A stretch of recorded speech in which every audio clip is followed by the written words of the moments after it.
بسم اللہ الرحمن الرحیم الحمد للہ رب العالمین والصلاة والسلام علی سید الانبیاء والمرسلین سیدنا و مولانا محمد وعلی آلہ واصحابہ اجمعین اما بعد فاعوذ باللہ من الشیطان الرجیم بسم اللہ الرحمن الرحیم شهر رمضان الذي أنزل فيه القرآن هدى للناس وبينات من الهدى والفرقان وقال النبي صلى الله عليه وسلم تعاهدوا هذا القرآن فإنه أشد تفصيا من صدور الرجال من الإبل في عقلها أو كما قال صلى الله عليه وسلم. سمٹ کے بیٹو قریب آ جاؤ. محترم حفاظ کرام، عزیز بھائیوں، آج کا یہ اجتماع معمول کے مطابق رمضان مبارک کے شروع ہونے سے پہلے حفاظ کرام کو کچھ ہدایات دینے کے لیے اور یاد دہانی کرانے کے لیے منعقد کیا گیا ہے.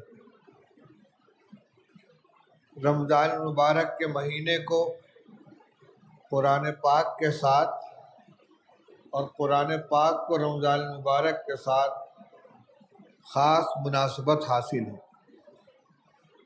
اللہ جل شانہ نے قرآن پاک کے اندر رمضان مبارک کی عظمت کو بیان کرنے کے لیے اور رمضان کا تعارف کرانے کے لیے قرآن پاک کا حوالہ دیا اور قرآن پاک کی عظمت کو بتانے کے لیے رمضان المبارک کا حوالہ دیا. چنانچہ فرمایا شہر رمضان الذی انزل فیہ القرآن، رمضان کا مہینہ وہ مہینہ ہے جس میں قرآن نازل کیا گیا. اس سے رمضان کے مہینے کی عظمت معلوم ہوتی ہے کہ قرآن جیسی عظیم الشان کتاب نازل کرنے کے لیے اللہ جل شانہ نے اس مہینے کا انتخاب فرمایا. دوسری طرف فرمایا انا انزلناہ فی لیلۃ القدر، ہم نے قرآن کو شب قدر میں نازل کیا، یعنی شب قدر کی عظمت کو بیان کرنے کے لیے یہ حوالہ دیا گیا کہ اس رات کا اللہ تعالیٰ نے قرآن نازل فرمانے کے لیے انتخاب کیا. یہی وجہ ہے کہ رمضان المبارک میں خاص عبادت قرآن پاک کے تعلق سے مشروع قرار دی گئی، جس کو نماز تراویح کہتے ہیں، جس میں 2 سنتوں کی ادائیگی کی جاتی ہے. ایک 20 رکعت تراویح با جماعت ادا کرنا اور دوسرے تراویح کے اندر 1 مرتبہ مکمل قرآن پاک کی تلاوت کرنا. یہ 2 مستقل سنتیں ہیں. پورے مہینے رمضان المبارک کا چاند ہو جانے سے لے کر عید کی چاند رات سے پہلے تک ہر رات میں 20 رکعت تراویح با جماعت ادا کرنا یہ ایک مستقل سنت ہے، اور تراویح میں پورے قرآن پاک کا پڑھنا یا سننا یہ مستقل سنت ہے. ایک سنت کی ادائیگی سے دوسری سنت کی چھٹی نہیں ہو جاتی. اس لیے بہت سے لوگ جو چند روز میں قرآن پاک مکمل کر کے اپنے کو آزاد سمجھ لیتے ہیں، یہ غلط ہے. قرآن مکمل ہو گیا، ایک سنت ادا ہو گئی، لیکن پورے قرآن پاک کو پورے رمضان تراویح پڑھنے کی سنت بہرحال باقی ہے، چاہے حافظ ہو چاہے غیر حافظ ہو. قرآن پاک کے پڑھنے کی کچھ آداب ہیں. وَرَتِّلِ الْقُرْآنَ تَرْتِیلًا، قرآن پاک کو ٹھہر ٹھہر کر پڑھو.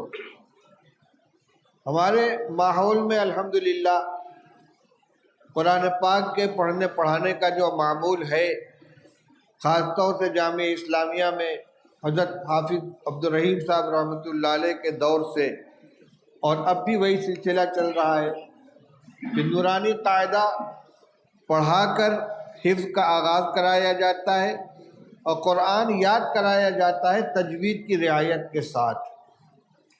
پہلے یہ دو چیزیں الگ الگ ہوا کرتی تھیں۔ حفظ کا ایک عمل ہوتا تھا، جیسے تیسے قرآن پاک کو یاد کر لیا، اور قرأت مستقل ایک فن کے طور پر سیکھا جاتا تھا قرأت کو۔ لیکن اب ابتدا سے قرآن پاک کی تصحیح کی جاتی ہے۔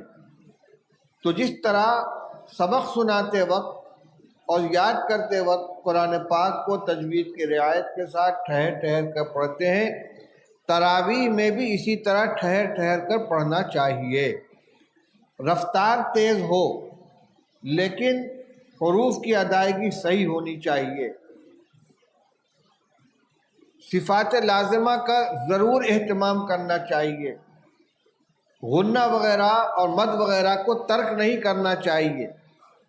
اسی طرح وقف کی جو آیتیں آتی ہیں جس میں کم سے کم ایک واو یا ایک یا کی ادائیگی ضروری ہے، عالمین، یعلمون، تعلمون، اس کو اس طرح پڑھ کے ختم کر دیں، یعلمون، تعلمون، عالمین، یعنی یہ یا کی ادائیگی نہیں ہوتی، واو کی ادائیگی نہیں ہوتی۔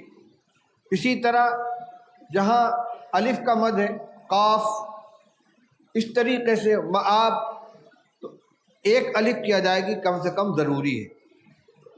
مد قصر، مد توسط، مد طول، 3 درجے ہیں۔ کم سے کم درجہ یہ ہے کہ جو مد لازم ہے، یعنی ایک الف کی ادائیگی ضروری ہے، اگر اتنا نہیں کریں گے تو قرآن پاک ناقص رہے گا۔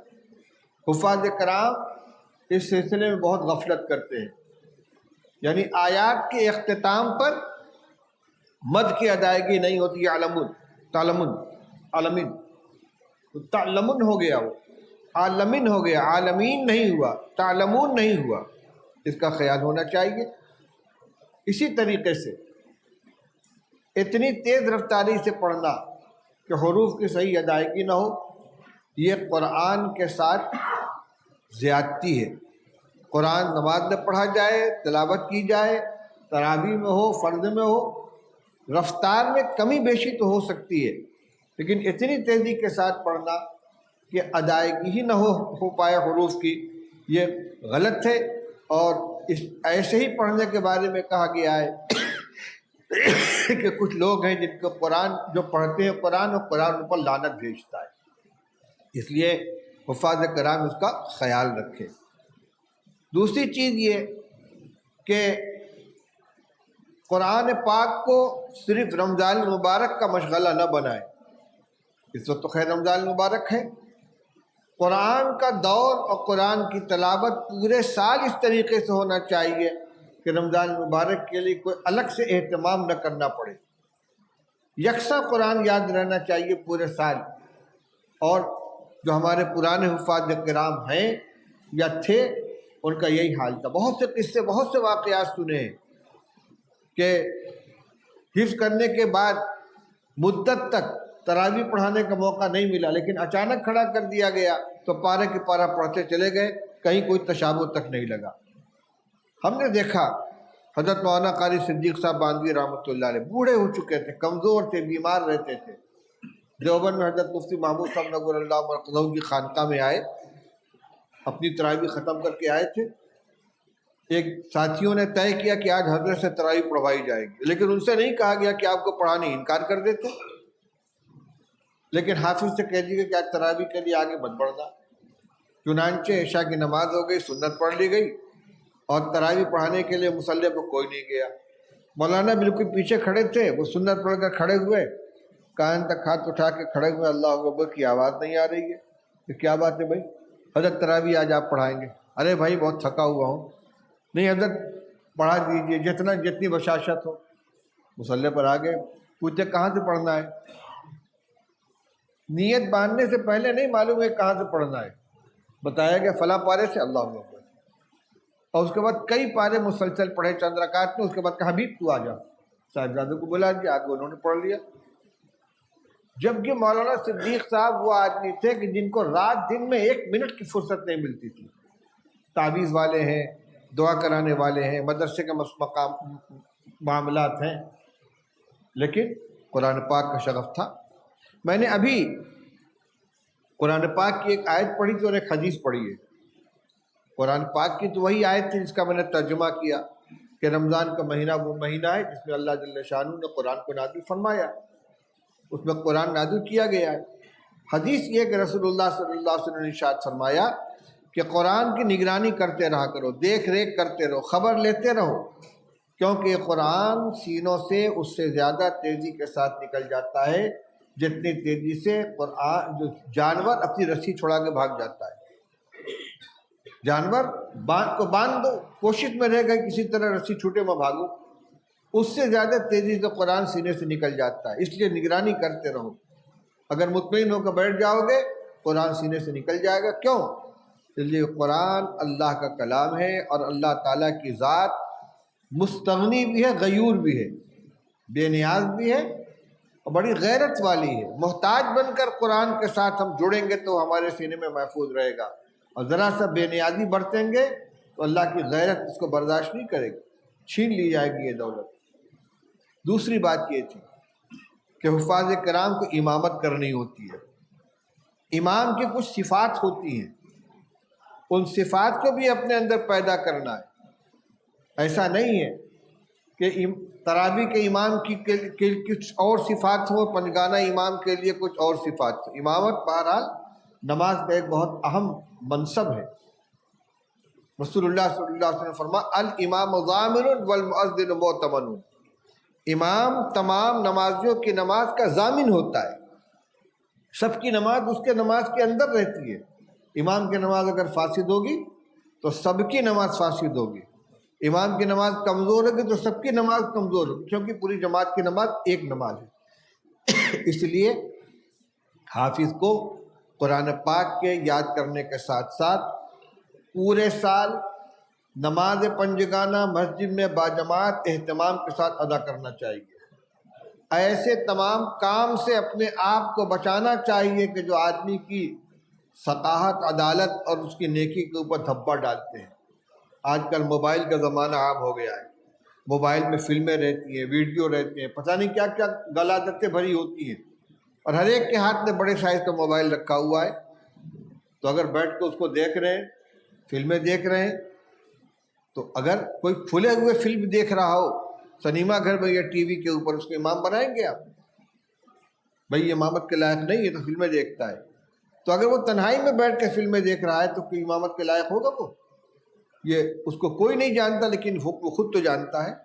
اس لیے جب اللہ نے اتنی بڑی دولت عطا فرمائی، قرآن کی دولت دی ہے، تو قرآن کی عظمت کا بھی خیال کریں۔ یہ نگاہ جسے قرآن پاک کو دیکھا ہے، یہ زبان جسے قرآن پاک کی تلاوت کرتے ہیں، اس کو پاک صاف رکھیں، نمازوں کا اہتمام کریں، گندے الفاظ زبان پر نہ آئیں، گالی زبان پر نہ آئیں، جھوٹ نہ بولیں، فحش قسم کا مذاق نہ کریں، نگاہوں کی حفاظت کریں، جماعت کا اہتمام کریں۔ اور اس کی حفاظت کے لیے جو جیسے اساتذہ اور ذمہ دار ترتیب بنائیں، دور کو پابندی کے ساتھ کرتے رہیں۔ تراویح اپنی مکمل ہونے کے پہلے بھی اور تراویح مکمل ہونے کے بعد بھی دور کا اہتمام ہونا چاہیے۔ جیسی جوڑی بنا دی جائے اس کے اعتبار سے، اور کوئی عذر نہیں ہونا چاہیے اس کے اندر۔ ایک تو خود اپنا قرآن محفوظ ہوگا، مضبوط ہوگا، دوسرے جس ساتھی کے ساتھ جوڑ کریں گے اس کے معاون بنے گے، اس کے مددگار بنے گے۔ اس میں کسی طرح کی سستی اور ڈھیل نہیں ہونی چاہیے۔ رمضان شریف میں نے کہا امامت کی ذمہ داری بھی ہے اور حافظ ہونے کی بھی ذمہ داری ہے، اس لیے 5 وقت کی نماز فجر سمیت باجماعت مسجد کے اندر ادا کرنا چاہیے۔ نماز میں تعدیل ارکان کا بھی خیال رکھیں، رکوع سجدہ اتنا تیز نہ کریں کہ نماز ناقص ہو جائے۔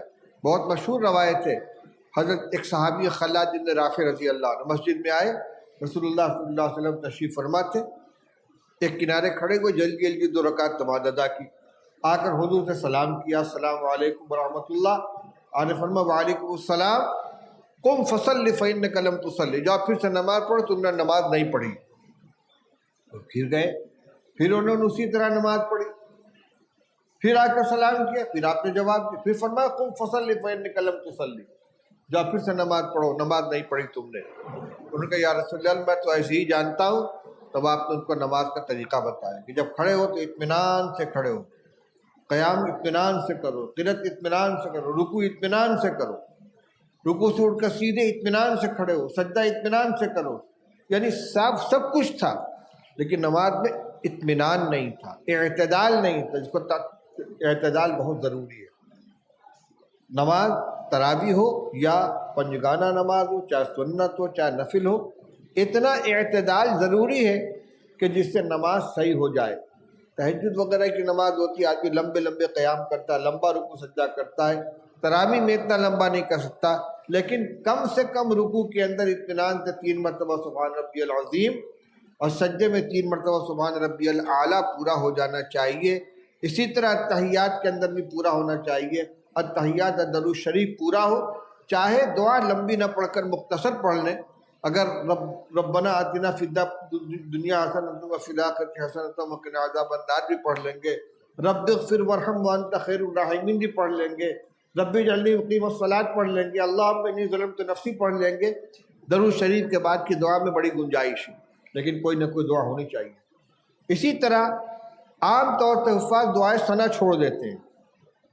اللہ اکبر الحمدللہ رب العالمین سب ملا کر 10 ترویحیں میں اگر ایک منٹ بھی لگے گا تو 10 منٹ کا اضافہ ہوگا. اس کے بعد کیا کرنا ہے؟ سونا ہی تو ہے، آرام ہی تو کرنا ہے. اللہ کے سامنے کھڑے نماز پڑھنے کے لیے تو نماز کی جو سنتیں ان کو تو ادا کرے. دعائے ثنا کا پڑھنا سنت ہے کہ نہیں ہے؟ ایک سنت چھوڑیں گے تو نماز میں نقص آئے گی کہ نہیں آئے گا؟ میں یہ نہیں کہتا کہ بہت اطمینان سے پڑھیں کہ نمازیوں کے لیے بوجھ ہو جائے، لیکن جو لازمی تعدیل ارکان ہے وہ ہونا چاہیے. 3 مرتبہ سبحان ربی العظیم رکوع میں ہو جائے، 3 مرتبہ سبحان ربی الاعلیٰ سجدے میں ہو جائے، رکوع سے اٹھے تو اتنا کھڑے ہو کہ بالکل سیدھے ہو جائے، پھر سجدے میں جائے، سجدے سے اٹھ کر اطمینان سے بیٹھے پھر دوسرے سجدے میں جائے. یہ چند چیزیں ہیں جو میں نے آپ کے سامنے بیان کی ہیں. میرے ذہن میں یہی باتیں تھیں. اب یہ ہمارے حفاظ کرام ہیں، اساتذہ مولانا قاسم صاحب ہیں، کوئی ضروری بات رہے گی تو یہ بتائیں گے. ابھی مجلس ختم نہیں ہوئی ہے. وآخر دعوانا الحمدللہ رب العالمین.